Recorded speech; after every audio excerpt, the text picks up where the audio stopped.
आजादी, आजादी, हम क्या चाहते? आजादी, अरे हम क्या चाहते?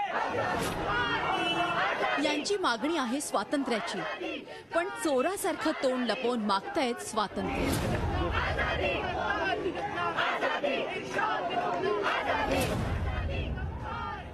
भारताचे तुकडे करण्याच्या घोषणा, पण साधा आपलं तोंड दाखवायची सुद्धा हिम्मत नाही।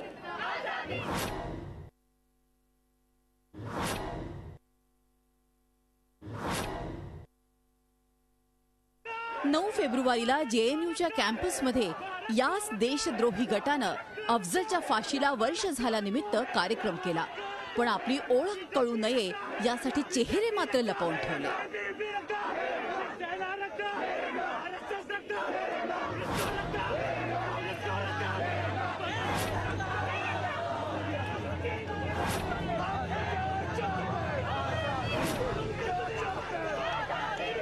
JNU मध्ये अभिव्यक्ती स्वातंत्र्याची खिल्ली उडवली गेली।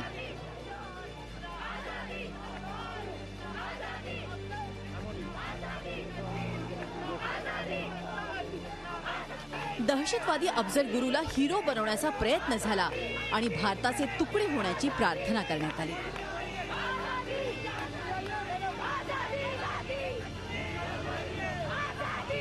चेहरा लपवणाऱ्या या लोकांबरोबर आणखीही लोक इथे उभे होते आणि देशविरोधी घोषणा देत होते।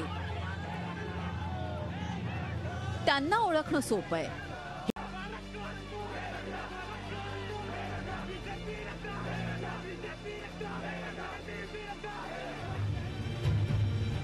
JNU मध्ये देशद्रोही घोषणा देणारे अनेक आरोपी फरार आहेत।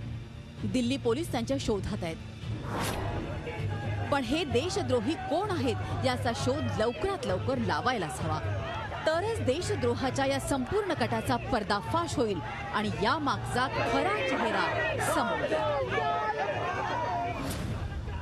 Bureau report, Zee media. Zee 24 तास रहा एक पाऊल पुढे।